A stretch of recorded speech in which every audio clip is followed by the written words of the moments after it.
अभी हमने आपको जानकी जी के विवाह का भी एक चित्र दिखाया था, तो निश्चित रूप से आइए हम लोग 2 शब्द बात करते हैं।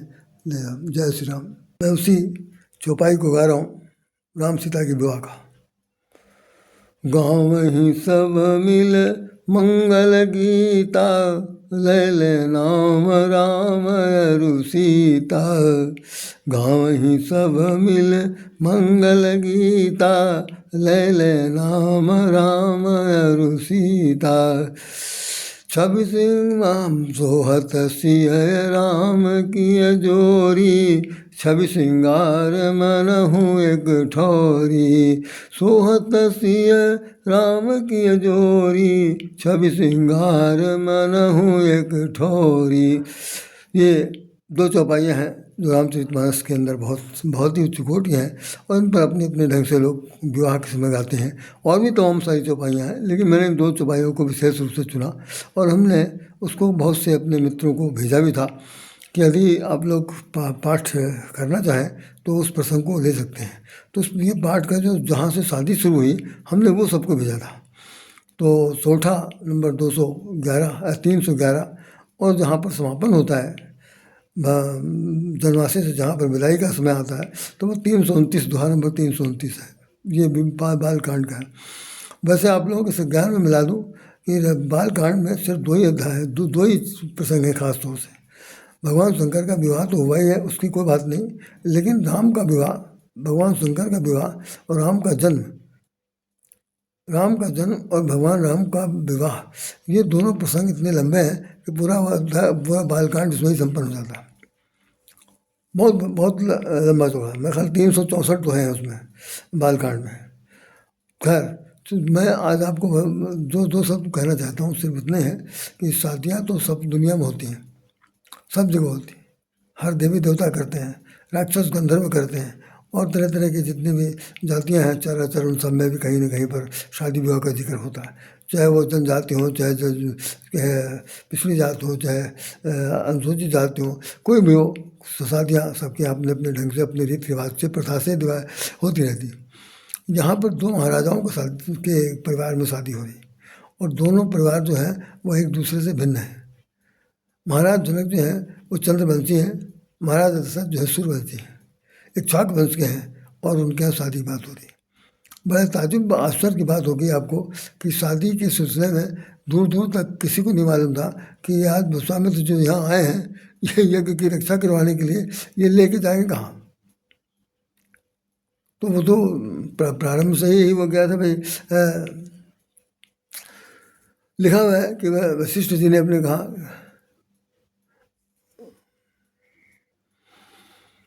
ऋषि गादी के पुत्र हैं विश्वामित्र जी। तो गोस्वामी ने चौपाई लिखी है, गाधी तनय, तनय मैंने पुत्र, गाधी तनय मन चिंता व्यापी, बिनु हरि मरहीन निश्चर पापी।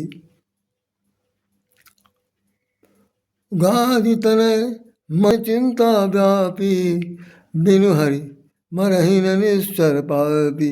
उन्होंने अपने मन में निश्चय किया कि भगवान के बिना हमारे यज्ञ की रक्षा नहीं हो सकती, और ये निश्चर पापी मरेंगे नहीं।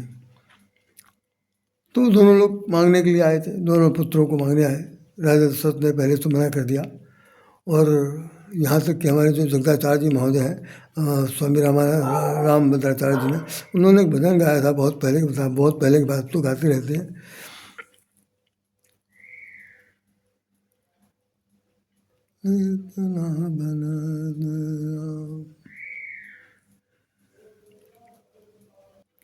बस उन्होंने ही भजन में गाया था कि देत ना बनत राम, हम माफ़ी चाहते हैं, हमें रामचंद्र को देते हुए बन नहीं रहा। फिर गुरु वशिष्ठ जी ने समझाया, जो उनके कुल पुरोहित थे, कि भाई इनको भेज दिए, इससे बड़ा कल्याण होगा। अब कल्याण होगा ये गुरु वशिष्ठ को मालूम था, महाराज दशरथ को नहीं मालूम था। आइए हम अपने प्रसंग पर आते हैं कि शादियाँ 2 प्रकार की दो हुई हैं हमारे सारे संसार में। युग युगांतरकारी हैं, और युग जब से सृष्टि बनी है तब से जब तक ये विवाह का प्रसंग चलता रहेगा, तब तक मैं समझता हूँ कि हर घर में हिंदू रीति रिवाज से जो मांगलिक कार्य होते हैं, उनमें भगवान शंकर की शादी और राम सीता का विवाह का प्रसंग निश्चित रूप से हर दोहराया जाएगा।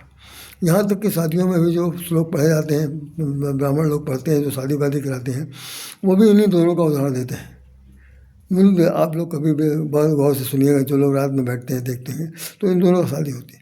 मतलब ये मर्यादा के अंतर्गत आता है, और ये ऐसा मर्यादित शादी फिलहाल दूसरी है नहीं, दूसरी है नहीं। शादी तो भगवान श्री कृष्ण ने भी की, भगवान श्री कृष्ण ने भी की, लेकिन उन शादी का उतना बड़ा महत्व जो है नहीं दिया गया, क्योंकि उनकी शादी में मर्यादा का कोई ज़्यादा दूर दूर तक लेस मात्र प्रयोग नहीं था। तो अब उस प्रसंग को यहाँ पर छेड़ने से कोई फायदा भी नहीं। तो मैं बता दूँ कि शादी एक पक्ष होता है, शादी विवाह करना। विवाह में अब अगर इसको हम थोड़ी देर के लिए हास्य विनोद के रूप में कहें, तो विवाह उसे कहते हैं जहाँ पर व्यक्ति विशेष जो है इस तरह से बन जाए कि उसकी ज़िंदगी में वाह वाह हो, वाह क्या बुरा फंसा, क्या बुरा फंसा। और हुआ कैसे? विवाह, वाह वाह वाह नाम है। और पाण ग्रहण संस्कार, पाण माने हाथ, ग्रहण माने ग्रहण कर पकड़ना, हाथ पकड़ लिया। पाण ग्रहण संस्कार, हाथ पकड़ने का, मैंने लड़की का, कन्या का हाथ पकड़ लिया है, और यह भी एक संस्कार बन गया। 16 संस्कारों में एक संस्कार ये भी है कि पाण ग्रहण संस्कार, विवाह संस्कार, और फिर वैवाहिक बंधन, प्रणय बंधन, परिणय बंधन, ये सब नाम दिए जाते हैं। तो अब आप देखेंगे कि हम लोग जब शादी ब्याह करते हैं, हम ये लौकिक चर्चा कर रहे हैं, अभी हम शादी में बिल्कुल नहीं गए। तो उसमें क्या है कि लौकिक चर्चाओं के साथ साथ देखेंगे कि जब शादी ब्याह होती है तो सबसे पहले वर की इच्छा पूछी जाती है कि वो उसका मन है कि नहीं है। कन्या से तो बेचारे से कुछ कहना सुनना नहीं, वो तो एक ज़माना गुजर गया जब कभी ऐसी बात थी, लेकिन अब तो है कि कन्या सबसे पहले पूछी जाती है कि वो पसंद करती नहीं करती, शादी तभी हो पाएगी, नहीं हो पाएगी। वर की इच्छा चाहे लाख गुना हो, लेकिन किसी काम की नहीं। आज के परिवेश की यह स्थिति है। कन्याओं की प्राथमिकता जो है सर्वप्रथम है उनकी जो पकड़ है, उसके आगे जो है सब काम फेल हो जाते हैं। तो माता पिता भी कई बार दोनों तरफ के उन लोगों को शादी से पहले वहीं अगर देखने दुखने आए तो बातचीत करने का मौका देते हैं कि एक दूसरे को समझ पूछ लें। लेकिन कुछ क्या है, अपवाद स्वरूप कुछ ऐसे मंच भी बने हैं विवाह के, जिनमें कि लड़कों ने अपनी तरफ से बड़ी बेवकूफ़ी बात कही थी कि हमें 2-4 दिन के लिए अपनी लड़की को डेटिंग के लिए भेजिए, हम उससे जानना चाहते हैं। उस पर हमारे जो वैवाहिक मंच के लोग थे ना, उन्होंने उन परिवारों को बहुत बुरे लथाड़ दिया, बहुत मारा, बहुत बुरा भला कहा कि भाई 4-5 दिन के लिए आपको डेटिंग पर लड़की को नहीं दिया है, रौन भाव जान पहचान कुछ नहीं, और माना अपना डेटिंग करेंगे। शर्म आनी चाहिए आपको। किसी की लड़की जो है वो बेइज्जत नहीं हो सकती। तो आधुनिक परिवेश में कुछ का कुछ हो रहा है, समझदारी का कोई दूर दूर तक लेस मात्र प्रयोग नहीं है। खैर, हम शादी की बात कर रहे हैं, तो हमारे यहाँ जब वर इच्छा हो जाती है, तो जब वर की इच्छा हो गई, किस चीज़ की इच्छा हुई है? इच्छा किस चीज़ की हुई है? हम बंधन में बनना चाहते हैं। बहुत सीरियसली समझ लीजिए आप कि हम लोग सबसे पहले बंधन में बनना स्वीकार करना चाहते हैं। तो सब लोग कहते हैं ताली बजाओ, दूल्हा जो है राजी हो गया। अब शादी होगी और भाई सब खान पान वाले राती आए तो आए, एक ही रात चले गए, सब खत्म हो गया। लेकिन जिसने इच्छा व्यक्त की है कि हम इस बंधन को स्वीकार करते हैं, वो जीवन भर गले में एक बंधन बना रहेगा, वो बांधे ज़िंदगी में घूमेगा। अब उसका वो जो है वो संकल्पता है, उसका जो निरंकुशता है, उस पर एक प्रतिबंध लग जाएगा, बंधन बन गया, उस बंधन से मुक्त नहीं हो सकता। और बंधन कैसे बनेगा कि उसने जानबूझकर किसी लड़की का हाथ पकड़ा है, इसलिए पकड़ा है कि हम जीवन भर तुम्हारा निर्वाह करेंगे। अब उससे बरगला जाए, उससे अगर मुक्ति पा ले या उसको बाद नकार दे, तो समझ लीजिए कि उससे ज़्यादा निकम्मा नासमझ समाज में एक गलत संदेश देने वाला माना जाता है। यहाँ पर जब शादी हो रही है, दोनों के बारे में एक संक्षेप में मैं कह दे रहा हूँ कि भगवान शंकर शादी करना नहीं चाहते, बिल्कुल साफ मना कर दिया। ब्रह्मा जी आए तो चले गए, देवता लोग आए वो सब चले गए। भगवान राम आए तो उन्होंने कहा कि भाई आप शादी कर लीजिए। भगवान शंकर ने कहा एक शादी हो चुकी है, उसका परिणाम हम भुगत चुके हैं, और अब हम शादी नहीं करना चाहते, साफ मना कर दिया। भगवान उनको अमर कहा, आया अमर आय के हेतु। तो भगवान ने कहा कि देखिए हमारा आपका रिश्ता जो है वो दो तरह का है। एक तो यह है कि आप स्वामी और सेवक हैं, स्वामी और सेवक है, दोनों एक दूसरे के कोट पूरक है। अगर हमें आप स्वामी मानते हैं अपना, और हमारा भजन कीर्तन करते अपने मन में हमें धारण कर रखे, तो स्वामी का आदेश है सेवक को पालन करना पड़ेगा, सेवक को पालन करना पड़ेगा। आप हमारे आदेशानुसार पालन कर दिए, शादी कर लीजिए। और यदि आप हमको अपना सेवक मानते हैं, आप स्वामी हैं, तो कृपा करके सेवक के एक बार लाज रख लीजिए, इस लाज रख लीजिए कि भाई हमारे स्वामी ने हम अपने दास की बात, अपने उनकी, हाँ दास ही कह सकते हैं, सेवक की बात मान ली और हमने उनके कहने पर, उसके कहने पर शादी कर लिया। टलना नहीं चाहिए। अब भैया भगवान शंकर के मन में बड़ा भारी विचित्र स्थिति पैदा हो गई कि तो भाई परम ब्रह्म है और हमारा दोनों का रिश्ता है, हम इनको पूछते हैं, हमको पूछते हैं, दोनों आदमी एक दूसरे के पूज्य हैं। तो ऐसी स्थिति में हम इनको स्वामी माने, दास मानना तो सबसे बड़ी मूर्खता हो गई। भगवान शंकर ने कहा जैसा कहो वैसा करेंगे। चलो भाई एक बार गर्दन और कटे, शादी करने के लिए तैयार हो गया। तो एक तो ये हो गया शादी करने के लिए तैयार हो गया, बलात् कंपेल किया गया, दबाव डाला गया शादी में। अब राम से सुन लीजिए, रामचंद्र जी को लेकर के वो विश्वामित्र गए वहाँ यज्ञ की रक्षा करने के लिए। निमंत्रण पत्र आया जनक के यहाँ से, सभी लोगों को बुलाया गया, आप भी सब आशीर्वाद देने की आई बहू बेटे को। अब वहाँ तो धनुष से गोरा, वहाँ तो कोई लड़की लगा दिखावा तो कुछ है नहीं, जो धनुष तोड़ेगा उसके साथ शादी हो जाएगी। तो रामचंद्र जी जो हैं वह वहाँ पर जब गए हैं तो चौपाई की दोहा लिखा हुआ कि सब मंचन ते मंच एक, सब मंचन ते मंच एक, सब मंचन ते मंच एक, सुंदर सुखद विशाल, मुनि सहित दो बंधु तहाँ बैठा रे महिपाल। सभी मंच जितने बनाए गए थे उन मंचों में सबसे श्रेष्ठ, सबसे उत्तम, सबसे शिखरोत्तर, सबसे जो ऊंचा पर था, हम समझते हैं कि जैसे बालकनी होती है इसमें फिल्म दुनिया में, वहाँ पर सबसे ऊंचे, सबसे पहला जो मंच बना हुआ था उस मंच पर बैठारे महिपाल, महाराज जनक के जो सेवक थे उन सब लोगों ने उनको वहाँ बैठा दिया। किसके साथ साथ? विश्वामित्र मुनि के साथ। अब यहाँ पर रामचंद्र जी के मन में दूर दूर तक ये नहीं मामला है, मालूम है कि शादी हमारी होगी, हमारा कोई काम यहाँ पर है। अब गुरु जी बुला के लाए हैं तो चले आए, शादी तो जो करने आए हो तो सब बैठे हैं, अब एक एक करके अपना आजमाएंगे। तो शादी यहाँ पर ही भगवान को ये लिखा हुआ है कि जब सब लोग हार वार गए, ये हमें बिल्कुल बीच से बता दिया आपको कि जब हार सब गए तो उन्होंने भगवान राम से, विश्वामित्र जी ने कहा उठो राम भंजऊ शिव चापा, उठो राम। राम नहीं उठ रहे, राम को जोर आजमाइश नहीं कर रहे, राम धनुष तोड़ने के पक्ष में बिल्कुल नहीं है, लेकिन नहीं, वो गुरु जी कह रहे हैं उठो राम भंजऊ शिव चापा, मेटहूँ जनक केरी परितापा। जनक के मन में जो संताप है, जनक के मन में जो दुख है, पीड़ा है, आज जो घटना घट रही है उसको देख करके उसको संताप को मिटाने के लिए कृपा करके उठिए और धनुष को तोड़िए। उठो राम भंजऊ, भंजऊ मैंने तोड़ना, चापा, चाप मैंने धनुष, धनुष को तोड़ दिए। तो स्वामी जी ने एक बात लिखी है, उठे राम, राम उठे बिना किसी हर्ष और खुशी, मैं किसी प्रकार की कोई उनमें तरंग नहीं उठे निकल।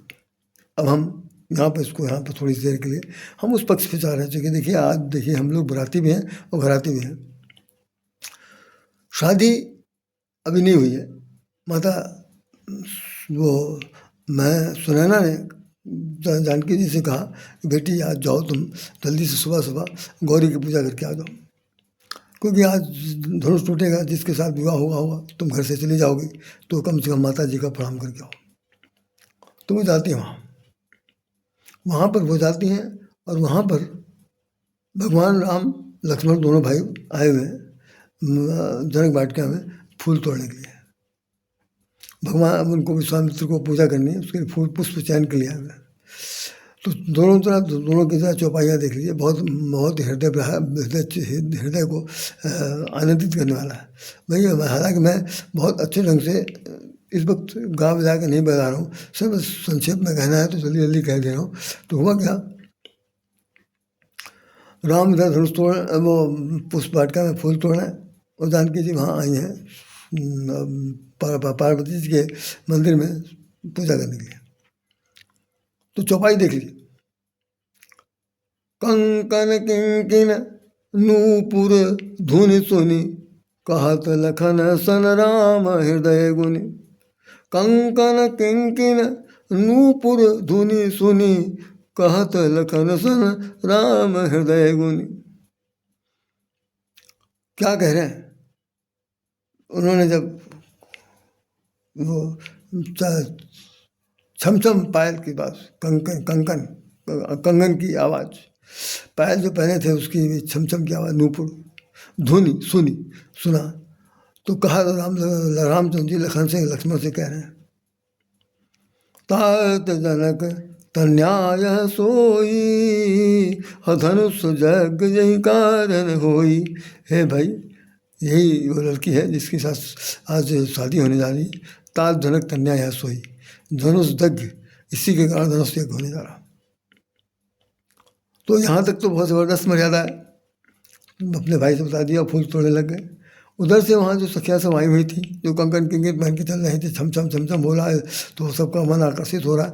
और ऐसा लग रहा है जब जानकी जी बात थी, हमारे स्वामी रामकिंकर जी महाराज जी ने कहा था कि उस वक्त बेमौसम उस वाटिका में बसंत ऋतु आ गई थी। बसंत ऋतु आ गई थी क्योंकि ऋतुराज बसंत वही खुद है, भगवान राम। और वहाँ की जो पुष्प जो फूल खिल रहे हैं, उस फूल के अंदर जो मादकता है, जो पराग है, मकरंद है, वो जान कीजिए। तो फूल का मकरंद से, फूल का तो सुगंध से तो अटूट नाता है, तो दोनों का होना वहाँ जरूरी है। ये प्रसंग दिखाया जा रहा। और अब क्या है, मज्जनकीन अधिक अनुरागा, मज्जनकीन अधिक अनुरागा, निज अनुरूप सुभग बर मांगा। जितने लोग इस बात को सुन रहे हैं, दुहा चौपाई बहुत गौर से सुन लें कि जानकी जी अपनी सखियों के साथ वहीं पर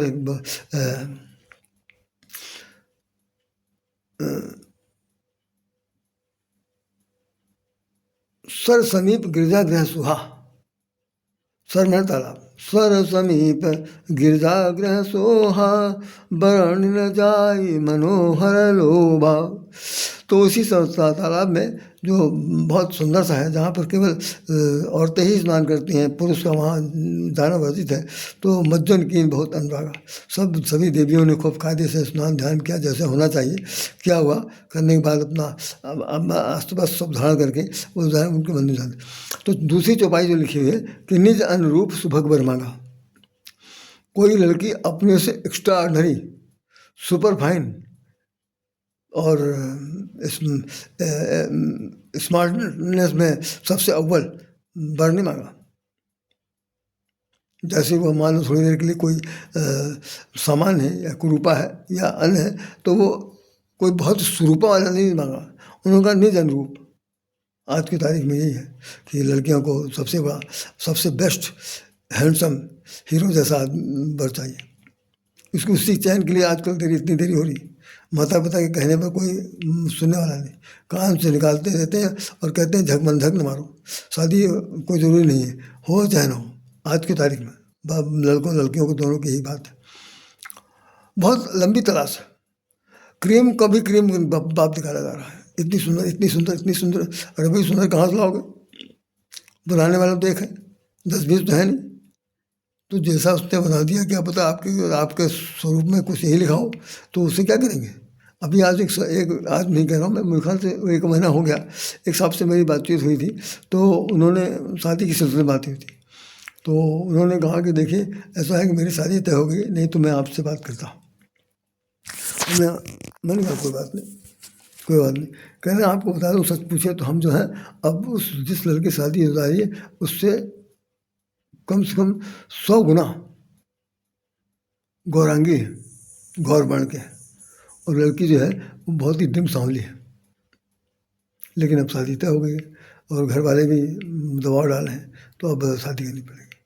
यहाँ पर जो है उसने अपनी अनिच्छा व्यक्त की कि सुंदर से सुंदर स्त्रियाँ आई, उन सबको हम लोगों को हमने तो मना कर दिया, लेकिन आज इस जगह ऐसे फंस गए कि मुझे अपने से इंफीरियर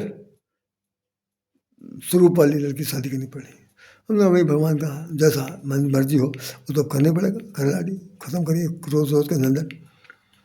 यहाँ पर क्या है कि निज अनुरूप सुभग भगवान, सब लोगों ने अपने अपने मन अपने अपने स्वरूप के अनुसार जो जैसी सुंदर है, जो जैसी है वैसा ही वर मांगा, कि ताकि बाद में आपस में इंफैरिटी कम्प्लेक्स में लाई ना हो, कोई एक दूसरे को कम तर ना देखने पावे हैं।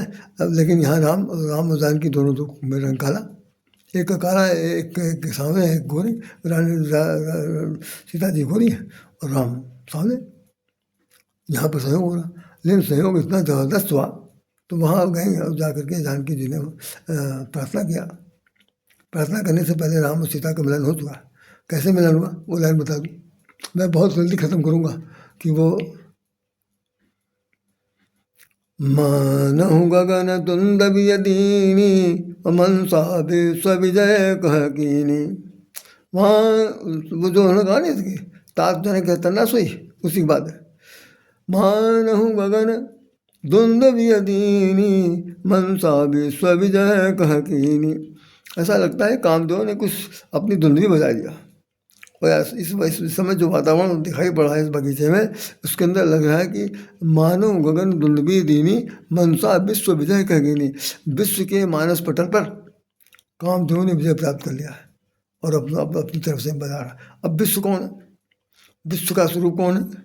भगवान राम स्वयं, अखंड ज्ञानेश्वर, अखंड ब्रह्म, अखंड सृष्टि के नायक। वो जब ये कह रहे हैं कि मानो गगन दुंदबी कीजिए मनसा विश्व के मानस पटल पर, अर्थात भगवान के ऊपर उसने अपना विजय प्राप्त कर लिया ऐसा लग रहा। इसका मतलब यहाँ पर रामचंद्र जी जो है ना थोड़ा सा अपने को फंसा पास महसूस कर रहे हैं, हारा हुआ महसूस कर रहे हैं। ये तो काम का कुछ प्रभाव हो रहा। मनसा विश्व विजय का कीनी अस कहीं प्रभु, ऐसा कहने के बाद अस कहीं प्रभु च्युतये तहीं ओरा, शशि मुख सिय भय नयन चकोरा। अस कहीं प्रभु च्युतये तहीं ओरा, सिय मुख शशि भय नयन चकोरा। तो जैसे ही उन्होंने ऐसा कहा, कहने के बाद उनकी आंखें जानकी जी से मिल गई और मिलते हुए गोस्वामी जी कह रहे हैं कि सीता जी का मुखमंडल जो है वो चंद्रमा के समान है और देखने वाला चकोर है। शशि मुख शशि भय नयन चकोरा, भयो विलोचन चारु अचंचल, मन हूँ सकुच जिम तज हूँ दिगंचल। तो जैसे ही चार आँखें हुई तो उसमें आपको जानते होंगे ना जानते हो मैं बता दूँ कि सभी अंग प्रत्यंग पर बैठे हैं। बैठे तहसुस कर थाना, ये रामायण में लिखा हुआ उत्तरकांड में कि इस शरीर के जितने भी आप कंपोनेंट देख रहे हैं इन सब शरीरों का एक एक मालिक है, देवता है। यहाँ का भी है, यहाँ का भी है, यहाँ का भी, आँख का भी है, मस्तक का भी है, मुंह का भी है, गले का भी है, हृदय का भी है, पेट का भी है। सब जगह पर एक एक देवता बैठे हैं। तहता सुर बैठे कर थाना। और जब रामचंद्र जी जन्म लेने लगे तब भी यहीं पर वहाँ पर भी हाल लिखा गया। ये जोग लगन ग्रह बाहर थी सकल भय अनुकूल। जब सब कुछ अनुकूल हो गया तब भगवान ने कहा अच्छा अब हम चलते हैं। सब जहाँ बैठना था वहाँ उनके शरीर में आकर निवास कर लिया। तो यहाँ पर भी ये हालत है कि जो आँखों पर जो बैठे थे देवता उनका नाम था महाराज निम। और निम जो है राजा जनक के पिताजी हैं। राजा जनक के पिताजी हैं। राजा निम को यह स्थान दिया गया था, बहुत बड़े महात्मा थे। तो भगवान ने उनको कहा कि आप पलकों बैठिए। आपका काम क्या है कि पलकों में पहले जब कभी कोई दुर्घटना हो रही हो, दुर्घटना का मतलब कोई भी अप्रिय घटना करी हो, ये तो पलकों के द्वारा आप आँखों की रक्षा करेंगे। अब यहाँ पर रक्षा तो होना तो बहुत मुश्किल है कि भाई उनके जो पौत्र पौत्री हैं, पौत्र और दामाद जो है वो जो है विवाह के लिए या प्रेम प्रसंग के लिए सामने खड़े, तो वहाँ बाबा का क्या काम है, पितामह का क्या काम है। तो हुआ क्या, गोस्वामी लिखते हैं कि मन सकुच इन्नी उत्तजहूँ दिगंचल, ऐसा लगा कि भगवान जो राम और सीता का मिलन होते देख करके वो राजा जो निमित्त थे वो अपना स्थान छोड़ के भाग गए। मनो तजो दिगंचल, पता नहीं किस दिशा में चले गए। अब आंखें टंगी रहेगी, अब जो देख रहा है तो देखता रहेगा। भय वो बिलोचन चार अचंचल, अचंचल में जो आंखें चलती थी, चलायमान थी, हर समय जब सफलता थी आंखों में, वो टंगी रहेगी, टकटकी बांधे एक दूसरे को देखते रहे। अब कोई कुछ नहीं कह रहा। देख देख शोभा सुख पावा, हृदय सराहत मुख बचन न आवा। अब हृदय से सराहना कर रहे हैं दोनों एक दूसरे की, और मुख में वचन नहीं आया। तो जब वचन नहीं आया तो क्या हुआ, गोस्वामी जी ने कहा कि भाई अब अगर कहीं कह दिया रामचंद्र जी ने अपने छोटे भाई से कि मुझे ये लड़की बड़ी पसंद है, तो सबसे बड़ी बेइज्जती हो जाए कि नायक जो है वो अपनी हृदय की ब्रह्मचर्यता को उल्लंघन करने जा रहा। तो रामचंद्र जी कह रहे हैं हृदय सराहत मुख वचन आवा, सब उपमा दे कपिन जुठारी कहिबित परतरों विदय कुमारी। ऐसा कह करके उन्होंने बात वहाँ पर वही चैप्टर खत्म कर दिया। सुंदरता को सुंदर करें छवि के दीप सिखा दोनों पर सही, जैसे लग रहा है इतनी सुंदर है कि जहाँ कुछ छवि के घर में एक ऐसा सुनहरा दीपक जल रहा कि उस दीपक के सामने छवि जो है धूमिल पड़ जा रही। छवि ग्रह दीप सिखा दोनों पर, सुंदरता की परिभाषा कर दिया। अब भाई वहाँ से देखता क्या है, यहाँ हो गया धनुष टूटा, और जब आदेश दे दिया कि उठो राम भंजो शिव चापा, भगवान राम गए और जाकर उन्होंने क्या किया, किलेत चढ़ावत खैचत गाड़े, काहू न लखा देखी सब ठाड़े। वहाँ जब जाकर धनुष के पास खड़े हुए तो किसी ने ये नहीं देखा कि कब इन्होंने धनुष उठाया, कब इस पर चाप चढ़ाया, कब इसको तोड़ दिया। काहू न लखा देख सब ठाड़े, किलेत चढ़ावत खैचत गाड़े, काहू न लखा देखी सब ठाड़े। मतलब इससे पहले सारे जो देवता आए, जो आए थे राजा, वो सब लोग हार गए थे, और महाराज जनक ने फटकार किया था सबको। तथा वहाँ से निज निज ग्रह जाओ, लिखाने विद वैदे बिहाओ। अब जनी कोई माखे भटमानी, वीर विहीन नहीं मैं जानी। मैं समझ गया धरती पर कोई राजा ऐसा नहीं है जिसको अंदर इतनी ताकत हो गई धनुष तोड़ दे। जाइए आप लोग। तब ये रामचंद्र जी को धनुष पावा, और उन्होंने जिस वक्त तोड़ा तो किसी को पता नहीं चला।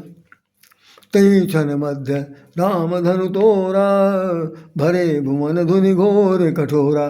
उसी क्षण में उन्हें भगवान राम ने धनुष को दो हिस्सों में तोड़ दिया। बन गए दूल्हा, बन गए दूल्हा अवध बिहारी, बन गए दुल्हा अवध बिहारी। धनुष तोड़ के रघुपति रघुकुर, धनुष तोड़ के रघुबर राधे, ब्याहे सीता प्यारी। धनुष तोड़ के रघुबर राधे, ब्याहे सीता प्यारी। बन गए दुल्हा अवध बिहारी। ये हमने भजन लिखा था जब इनका शादी हुई थी। चलिए अब शादी हो गई, चारों भाइयों की शादी हो गई, एक मंडप के नीचे हो गई, बारात विदा हो गई। अब उसके बाद हम लोगों को विदाई लेना चाहिए। बहुत संक्षेप में हमने बता दिया, राम सीता का विवाह हर एक के घर में होना चाहिए, नहीं हो सकता। हमारे यहाँ स्वामी जी ने कहा था, एक बार एक आदमी जो था वो अपने घर में अंडम मंडप सजा करके शादी करा रहा था। कुछ लोग गए पूछने के लिए क्या बात नहीं, कोई सड़क सवाल है, तुम ये क्या कर रहे हो? कहें राम सीता का विवाह कर रहा हूँ। कहें राम सीता का विवाह तो त्रेता में हुआ था। तो कहें ठीक है त्रेता में हुआ था, त्रेता में हम थे कि नहीं थे क्या पता, और थे भी तो किस रूप में थे मुझे मालूम नहीं। तो अब तो हम जिस रूप में हैं हमें मालूम हो गया है, तो हम इस स्थिति पर का उपभोग करते हुए हम ये मान के चल रहे हैं कि हम राम सीता के विवाह में सम्मिलित हुए, तो ये शादी हो जाएगी। तो सचमुच ये मन में भावना का चीज हो जाएगी। तो हमारे लिए भी ये मांगलिक कार्य का जो सुंदर स्वरूप है, ये हृदय को आह्लादित करने वाला होगा, प्रसन्नचित करने वाला बहुत बड़ा चैप्टर है। हमने तो देखिए कितनी जल्दी काट के यहाँ पर किनारे ला खड़ा कर दिया। शादी चारों भाइयों की हो गई और चारों लोग चले गए। और महाराज दशरथ कह रहे हैं कि जो चारों लोग हैं इस तरह से जैसा लग रहा है कि अर्थ धर्म का मोक्ष के रूप में है चारों भाई। और उनको अपने पुण्य पूर्व जन्म का जो प्राप्ति थी आज इन चारों भाइयों के रूप में उन्हें प्राप्त हो गई। घर में 4 कन्याएं आ गई। राम का विवाह सीता जी के साथ हुआ, लक्ष्मण का विवाह उर्मिला के साथ हुआ, उनकी छोटी बहन के साथ। भरत का विवाह मांडवी के साथ हुआ। मांडवी जो है वो राजा जनक के छोटे भाई कुशकेतु नाम था उनका। कुशकेतु नाम के राजा हैं वो जनक के छोटे भाई। उनकी पुत्री उसका नाम मांडवी है, उसके साथ भरत की शादी हुई। और शत्रुघ्न की जो शादी हुई है वो श्रुतकीर्त के साथ हुई, वो भी उन्हीं की पुत्री है। तो मतलब राजा जनक के परिवार में दोनों भाइयों के पास लड़कियां थी, लड़का कोई था ही नहीं।